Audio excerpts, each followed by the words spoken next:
seja bem-vindo a mais um vídeo do Descomplicando o Inglês Jurídico. Hoje, brevemente, claro, vou falar com você sobre a história da Constituição dos Estados Unidos.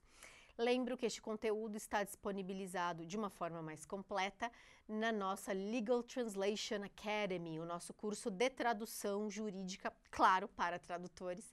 E todo semestre a gente abre uma ou duas turmas. Para você saber se tem alguma turma aberta, clica aqui na descrição do site do Descomplicando ou procura no Google e aí você vai ver aqui as inscrições para a próxima turma da nossa Legal Translation Academy. Antes da gente ir para a Constituição Americana, história brevíssima da Constituição Brasileira. Anos de ditadura, ditadura acaba, precisamos de uma Constituição democrática.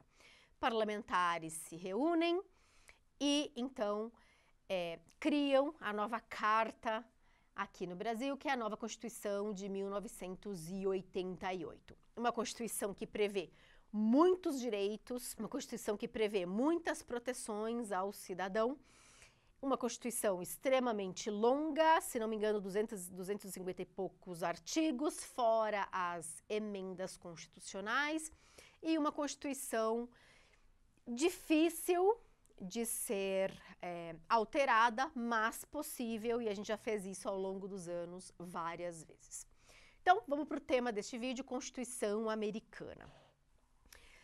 Ano 1620, Mayflower chega aos Estados Unidos. Mayflower foi o navio que levou, então, as pessoas da Inglaterra para irem morar lá nos Estados Unidos. Essas pessoas se fixaram no litoral leste dos Estados Unidos, então Nova York, New Jersey, etc. E eles se fixaram e se dividiram em 13 colônias. Isso a gente aprende lá na escola, né? Acho que até no primário, enfim.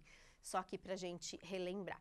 Então eles se fixaram lá no litoral leste do país, na costa leste do país, e se dividiram em 13 colônias. E a gente tem essa imagem dos Estados Unidos como um país e o sentimento do cidadão, um sentimento de orgulho do cidadão de ser americano. Então eles têm bandeiras hasteadas nas casas e comemoram muito o 4th of July, que é o dia da independência e tal. Mas se a gente analisar a história de tudo isso, olha só que interessante.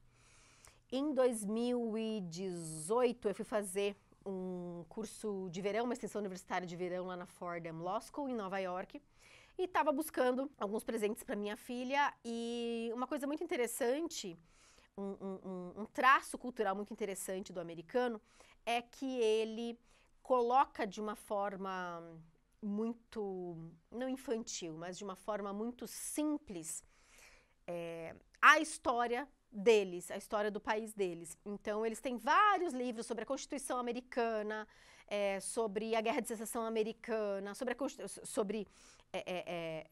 enfim, as 13 colônias, etc., esses livros voltados para crianças. E aí eu comprei alguns livros para minha filha e um deles falava justamente sobre a Constituição Americana. E olha só que interessante. In 1785, a man from Georgia wrote that he was leaving his country to go to a strange land amongst strangers. E aqui as aspas são do livro, tá? Então, basicamente, em 1785, um cidadão da Georgia, do estado da Georgia, escreveu que ele estava saindo do país para ir para um país, para ir para uma terra estranha, com pessoas estranhas. E aí a gente pensa, ele estava indo para a Europa, estava indo para a África, estava indo para a América do Sul, ou alguma coisa desse tipo, não. Ele estava saindo da Georgia e indo para Nova York. Isso nos faz parar para pensar o seguinte, o que significava ser um cidadão de uma colônia, de uma das 13 colônias naquela época. Significava ser cidadão do país, entre aspas, Nova York, do país, entre aspas, Georgia. Eles não se sentiam americanos, eles se sentiam orgulhosos de ser cidadãos daquele estado específico que eles consideravam países independentes. É claro que eles sabiam que não eram países independentes, mas o sentimento deles era esse. E também tem uma outra característica, né? Então, que eu vou contar mais pra frente, que os estados brigavam entre si, etc. É interessante. Ótimo! Revolução Americana para a Independência, 1776 a 1883. Então, os cidadãos falaram, chega, não queremos mais ser colônia, queremos ser um país independente. O país, portanto, precisava de um novo governo. Por quê? Porque o rei da Inglaterra não era mais, a partir de então, a partir da independência, o rei, na prática, dos Estados Unidos. Ou seja, o rei da Inglaterra não era mais a pessoa que mandava lá nos Estados Unidos. Então, alguns homens se reuniram e eles redigiram os Articles of Confederation. Os Articles of Confederation eram um documento que hoje, com a história acontecendo, que hoje a gente considera mais ou menos um rascunho da Constituição que existe hoje. Então, o que havia nos Articles of Confederation? Nos Articles of Confederation, o poder central era extremamente fraco. Foi isso que aqueles homens reunidos redigiram. Por quê? Porque eles já vinham de anos de colonização pela Inglaterra. Então, o que a gente vê hoje como esse conceito de estados lá nos Estados Unidos, de estados muito independentes e estados que têm legislações próprias, etc., isso vem da história, isso vem desse, não vou dizer trauma, mas isso vem desse passado deles de terem que se subjugar à Inglaterra, que eles realmente quiseram romper, e eles realmente quiseram romper com isso.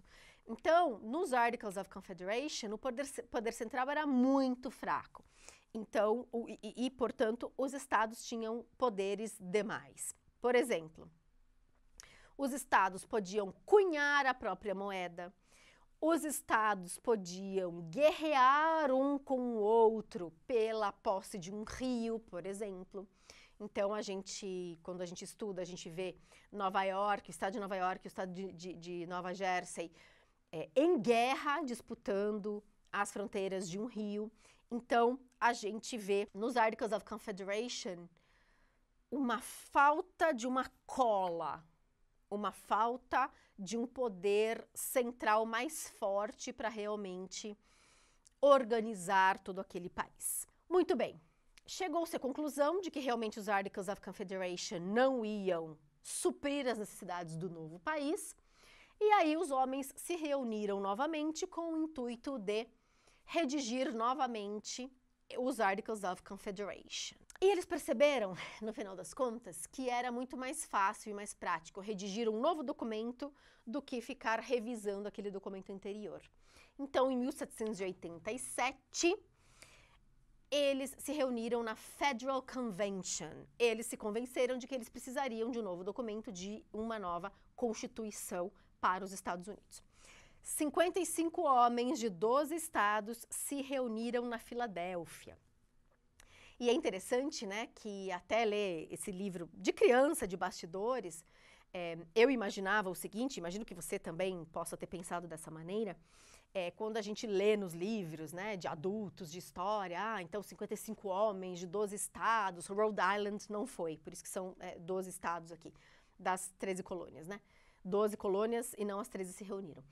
A gente pode pensar, né, homens muito elegantes e homens com seus empregados e tudo mais, numa sala muito bem decorada e tal, mas assim, né, eles foram a cavalo, eles passaram muita privação em relação até ao clima, chegando lá estava muito calor, era muito calor, então eles realmente abriam todas as janelas, mas ficavam naquele ambiente sufocante, com aquele calor extremo, etc. Então aqui só um adendo de curiosidade. Ótimo! Então, como eu falei para vocês, a primeira missão deles era modificar os Articles of Confederation. Eles chegaram lá na Filadélfia e falaram, mais fácil a gente redigir um novo documento, e foi isso que eles fizeram. Então, eles redigiram um documento totalmente novo, The Constitution of the United States of America. O governo, quais são as diferenças, né? O governo central na Constituição, ele é, na verdade, né? Porque a Constituição está valendo até hoje, dos Estados Unidos, ele é um governo central mais forte que nos Articles of Confederation, mas um governo central ainda mais fraco, muito mais fraco que o governo central brasileiro, por exemplo.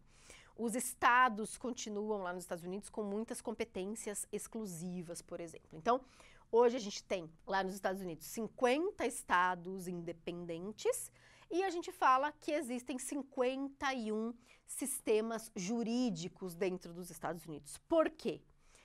Isso se a gente não contar Porto Rico, etc. Por quê? Cada estado tem o seu próprio sistema jurídico, que pode ser muito diferente do sistema jurídico do vizinho. Então, nós temos 50 estados, portanto, 50 sistemas jurídicos, e é o sistema jurídico central, o sistema jurídico federal.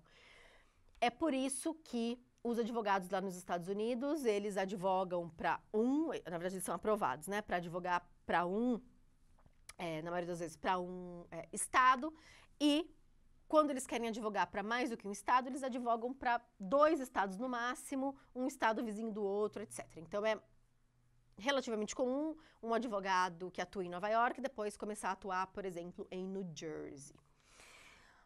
Ótimo! Então, a Constituição americana, ela é uma Constituição extremamente curta. Ela tem somente 7 artigos e algumas emendas constitucionais. Então, diferentemente do que acontece aqui no Brasil, como eu já disse anteriormente, em que a gente tem uma Constituição extremamente longa e que protege vários direitos da população. Tanto que nos 7 artigos da Constituição, nos 7 artigos originais da Constituição americana, não existe proteção de direitos.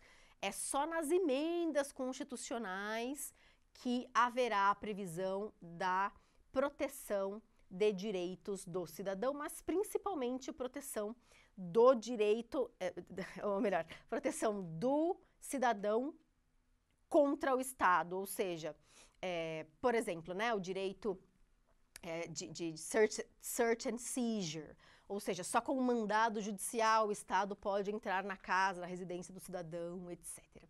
Então, essa foi uma brevíssima história da Constituição americana. O pano de fundo foi bem diferente da Constituição brasileira. Então, a Constituição americana, desde 1779, em vigor. A Constituição brasileira, desde 1988, em vigor. Nossa Constituição é muito mais jovem, muito mais atualizada, muito mais longa. A Constituição deles muito mais curta, muito mais antiga. E aí há, claro, prós e contras em relação a esses 2 sistemas, esses dois tipos de Constituição.